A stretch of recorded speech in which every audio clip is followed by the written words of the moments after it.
my shoes and out the door. 5, I'm alive. 6, 7, 8, feeling great. Hello, everyone. Welcome to Beyond Your Wildest Genes podcast. This is Dr. Wanda Lee, and on behalf of my two partners, Dr. Michael and Dr. Noah, I have the distinct pleasure of making a very special announcement today on behalf of our sister company, Beyond Your Wildest Genes Academy. We have a new program to launch, and this one is just for you, ladies. It is Getting to Goddess. It's your turn. We know that you're looking for ways to retain youth and vitality, to get energy and feminine power, and to build health for you and your family. You have an inner goddess. Have you seen her lately? She knows how to care for herself so she can take care of others. She has time and balance in her days, weeks, months, and years. Your inner goddess nourishes herself and those she loves, both inside and out. And your inner goddess creates the relationships and the space in her life to bring her dreams, her talents, and her passions to others. Your inner goddess is waiting, and we're here to help you uncover her. It's time to wake up your inner goddess, and our 4-week online program combines proven information, science, and simple, effective strategies to build your energy, regain your balance, and find your purpose. It's time for you. So let us help. For more information, go to our website, beyondyourwildestgenes.com. Click on the Beyond Your Wildest Genes Academy link and find Getting to Goddess. Or you can get there directly at www.beyondyourwildestgenes.com/getting-to-goddess. We hope you enjoy it as much as we've enjoyed making this program. We have poured our hearts and souls into this course, and we can't wait for you to benefit from it. So thank you again for being part of our Beyond Your Wildest Genes podcast tribe, and we hope you enjoy this week's podcast release. Hello, everyone, and welcome to this week's edition of Beyond Your Wildest Genes podcast. I'm your co-host today, Dr. Wanda Lee McPhee, and my guest today is Gail Boone, who is a trained facilitator in equine facilitated coaching, executive coach, professional certified coach, and chartered professional in human resources. She specializes in executive coaching, strategic people services, leadership, and organizational development. And for her, coaching is creating a trusting relationship between people committed to working collaboratively in a heartfelt and meaningful way and creating new possibilities, enhanced performance, and transformation. Gail has a Bachelor of Nursing and a Master's degree in Public Administration from Dalhousie University in Canada. As well, Gail has graduate certificates in executive coaching and mentor coaching from Royal Roads University, a facilitator of the Leads Learning Series, and a 360 Leads Debrief coach. Her certificate in equine facilitated coaching and learning from the Academy of Coaching with Horses comes from Colorado, United States, and her equine facilitated practice is in Nova Scotia, Canada. We welcome Gail to our program this week. Thanks for joining us. Well, thanks for having me. It's a pleasure to be here. Well, let's start by giving our audience a little chance to find out more about you. I gave the high-level bio pieces, but tell us a little bit about your journey, how you got into this kind of work, or why this resonates with you. Thank you for the question. I've spent a long time working in the public service and had an opportunity throughout that to engage with people in a variety of different ways. And in 2010, I decided to pursue executive coaching in a very formal way because I really, really believe in the power of coaching to help people dig deep and understand that they really have an opportunity to be full on in choice around how they live their lives, both professionally and personally. So it was while I was at Royal Roads University in British Columbia, Canada, that I first heard of equine facilitated coaching. And at the time, I didn't really pursue it. It was something that felt like a lot of work to me at the time, and I couldn't really get my head around how I was actually going to pursue it and make it work. And over the years, from then till now, you know how something just resonates and it grows and it doesn't go away, and an idea forms. And when you start to pay attention to the signals that you're getting and really lean into the opportunity, found myself in a situation where here I am on a farm with 4 horses, a passion for horses and a passion for coaching, and thought, these things can come together. And was starting to learn a lot more around equine facilitated work in its various forms, and just thought that this is really a gift that I want to give to the world. And so brought them together, and here we are. And for those people who may not be that familiar with equine assisted or facilitated therapies or coaches, what is it that entails in your program? Well, equine facilitated work is a growing field where horses partner with humans. Sometimes it's a coach, sometimes it's a therapist, sometimes it's a facilitator, learner. They serve as a partner with the human to work with a client to help the client access his or her potential.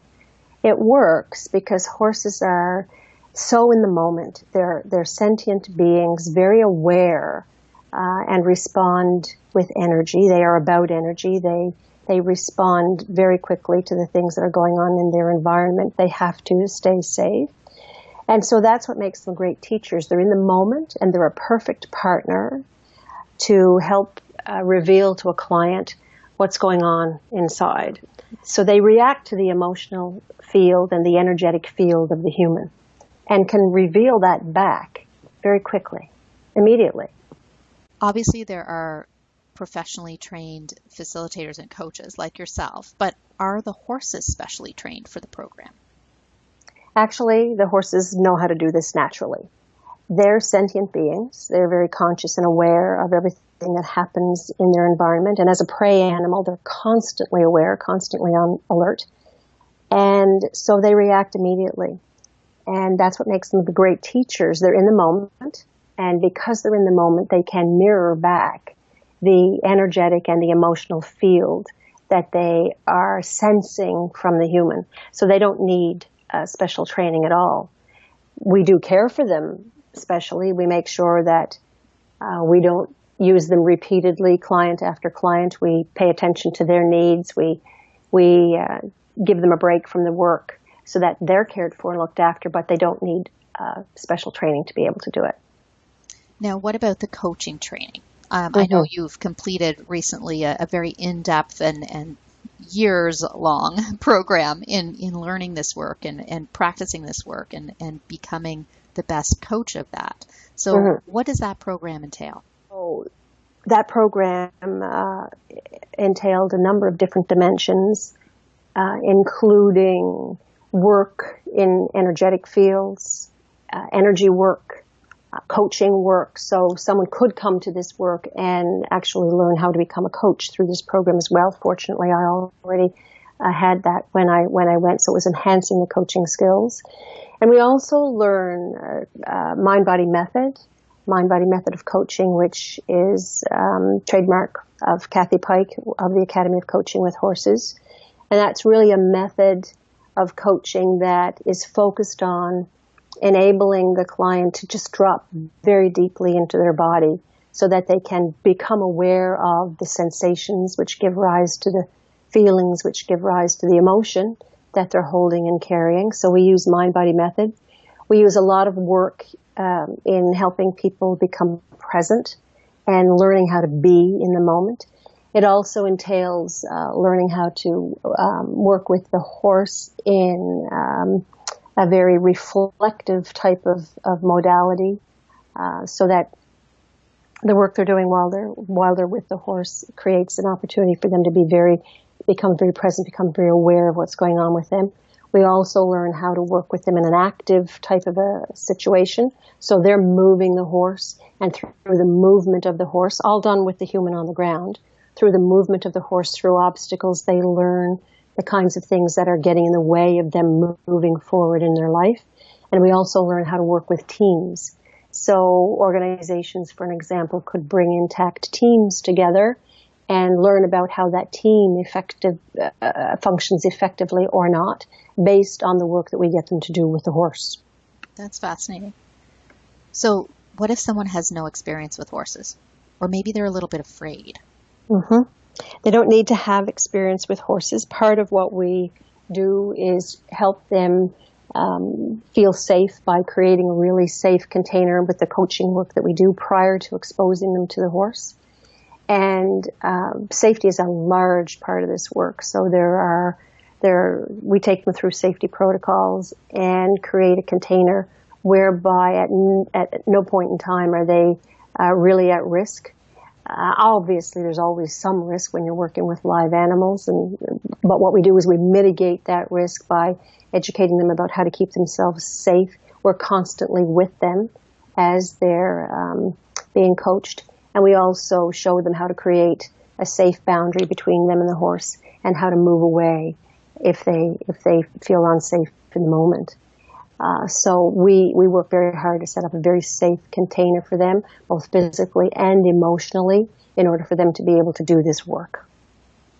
Absolutely. I'm sure, horses are very responsive. I'm sure they can sense if you're afraid or nervous or anxious around them. Absolutely. So it's really important to manage that well. Well, what they're looking for is internal congruence. So they don't really worry about what it is that you're feeling, as long as you're honest about what it is that you're feeling. So if you're anxious and trying to pretend that you're not, that's what creates anxiety in the horse. So if you're anxious and you can recognize that I'm really anxious and you can communicate that, they're okay with that, because what they're looking for is us to be congruent and our energy to move. And our energy gets stuck and blocked when we don't drop down into our bodies, when we don't understand what's happening, when we don't pay attention to the sensations and the feelings and the emotion that arises from that and pretend that it's something else. That's where the disconnect happens. It happens for the human and it happens for the horse. And they'll let us know that by their behavior. So they'll do things such as walk away.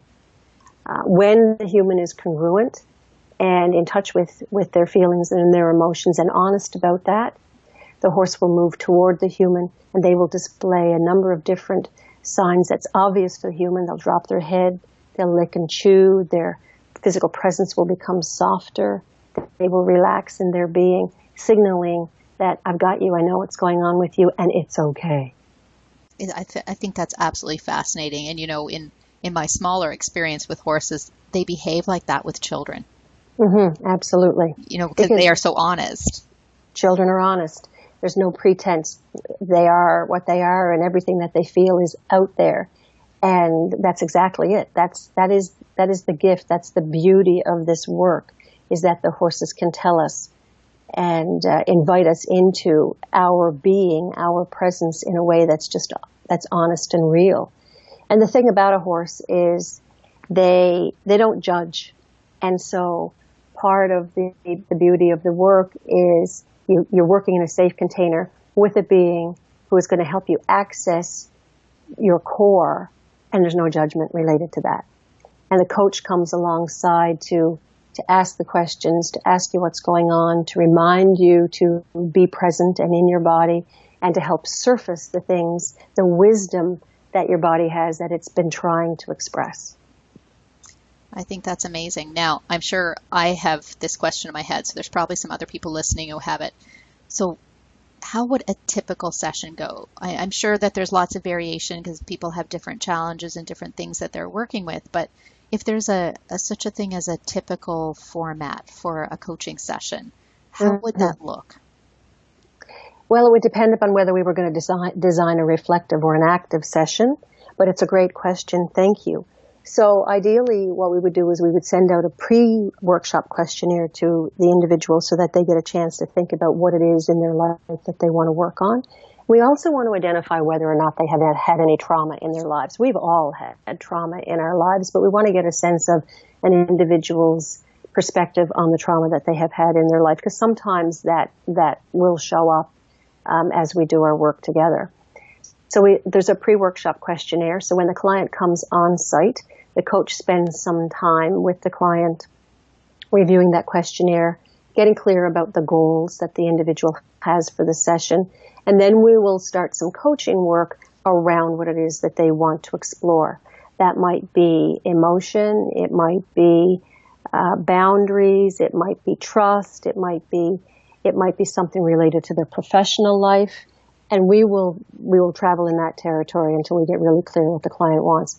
Then we'll typically do something like use a technique to introduce them to the herd of horses so that they can start to create an energetic connection with the horse. And there's a variety of ways that we can do that. Once that connection is established and we know which horse they're drawn to, which horse they want to work with, then we'll move them to a round pen, which is usually 50 or 60 feet in diameter.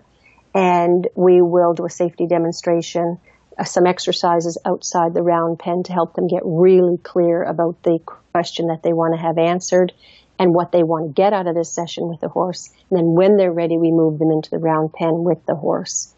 The coach typically would stay on the outside of the round pen. The client and the horse are in the round pen, safe distance from one another. Client can touch the horse if they want. And then there's coaching happening on 2 dimensions. What the client is feeling energetically with the horse, and then the questions that the coach is asking the client about as things are becoming apparent and making themselves aware. The client is becoming aware of what's going on with them. The coach will guide them through that. When the client is ready, he or she leaves the round pen, and then there's some coaching that happens after that. And we usually will send the client away with some work to do to cement the learning and the growth that has happened during the session. Now, sessions can be single sessions, or we can design sessions so that they happen over a period of time, depending upon what the client needs. That's interesting. Now, without breaking any confidences, can you share a story, maybe, with our listeners? Yeah, I can. I recently worked with a client who had really high anxiety, and the client knew that, and they wanted to work with the horse because they wanted to figure out how to be safe in their environment. And so we did all the work that we would do outside the round pen. And when we came to the round pen, the client had selected their horse. We came to the round pen and we were starting our work on the outside. I actually interrupted it and invited the client to open their eyes and look at the horse, because this horse was exhibiting such a high display of energy, kicking and bucking and rolling around and really agitated behavior for the horse. And the client said to me, that's exactly how I feel, like I need to get out. And so turned the client around again, invited them to close their eyes, took them through the coaching methods, asked them to drop down in their body. And as the client settled in their own body, an amazing transformation happened with the horse. The horse settled and mirrored exactly the way the client was settling. The client went in with the horse, and they had one of the most profound sessions that I've ever witnessed. That horse just totally helped that client figure out boundaries, figure out how to be safe, and what real trust felt like. And it was incredible. I've met with that client 2 or 3 times since, and the changes in that client's life and how this person is moving forward have been really transformative. I think that's fascinating. Actually, I have chills just listening to that, because experiencing something is so much more powerful than just talking about it. I'm sure on the intellectual level, your client understood how paralyzed they were by the anxiety and how that felt and what that looked like, but couldn't see the other side. Mm-hmm. And, just mentally experiencing that and then seeing it reflected in the real world, real time, that is incredibly powerful. Mm-hmm. And the client said to me, what was able to articulate a lot of that, but the thing I think that stayed with me so profoundly was the client was able to say to me, I knew that horse had my back. Mm-hmm. I felt completely safe, and I felt trusted, and I felt empowered. I felt like I have control over my life, that I can make the decisions I need to make. And the client said to me afterwards that they were able to go away and have a conversation that they had not been able to have before, and share information that was really important for them to share that they had not been able to do before, but they could do because they had this session with this horse. So I'm thinking there's a lot of people who could benefit from equine facilitated coaching. What sort of suggestions can we make to the people listening? Like, who would be good for this? Anybody is good for this. It's fascinating, and you're right. It is something that you have to experience it. The words don't seem to be able to capture it. But I would encourage anybody who feels stuck, or anybody who is curious about how they could move their life forward, anybody who is curious about how to take their own power back, or how to access their own power, or how to understand the greatness that they have within, anybody who is interested in slowing down and moving out of the thinking space that we live in into really accessing the wisdom of their body. So anybody who's interested in learning along any of those dimensions, that this work would be fascinating and very powerful for them. Well, as I was mentioning to Gail earlier, here at Beyond Your Wildest Genes, for those of you who listen, you know that health and well-being in our vision is a three-legged stool. So physical, chemical, and emotional wellness are what we all thrive with, what we need to be strong, what we're searching for. And the science of epigenetics is exploding and telling us how much our choices and our health in all of these areas matter. So we can choose to express genes of illness, or we can choose to express genes of wellness, depending on how we live and what we do with our minds and our bodies and our chemistry.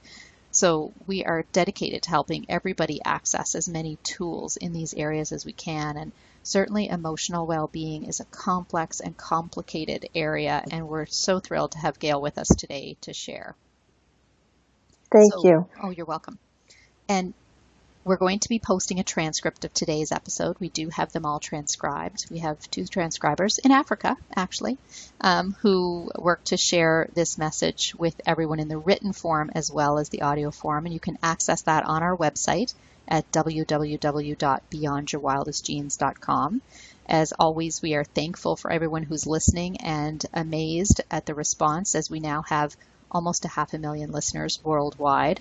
And we would love to continue to share and spread this message with others. So if there's someone you know who could benefit from hearing today's episode, please share it with them. And we will be continuing to offer this free on iTunes as well as on our website. So Gail, if there is one final message that you would like to leave with the Beyond Your Wildest Genes tribe, what would that be? That your body is full of wisdom, and that our Western Hemisphere has socialized us in such a way that we sometimes often cannot learn how to access the wisdom that's inside our body.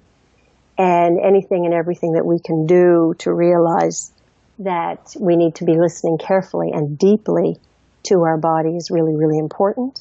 And that equine facilitated work, equine facilitated coaching, equine facilitated therapy, different disciplines, but are ways that we can begin, just some of the ways that we can begin to access the wisdom of our body. And I would invite people to really think seriously about exploring it as an option to learn more about themselves. So if there's more information that people are looking for, Gail, is there some resource or contact information that we can provide in the show notes? Yes, absolutely. You can reach out to Next Stage Equine Facilitated Coaching, or you can reach me, Gail Boone, through LinkedIn. We have a Facebook page, and our telephone numbers and contact information are posted in all of those areas. So thank you for the question. Wonderful. And thanks everyone for listening. We hope that you have enjoyed this as much as I have. And please have a wonderful week. We look forward to having you join us next week for Beyond Your Wildest Genes podcast. Until then, stay well. Thank you.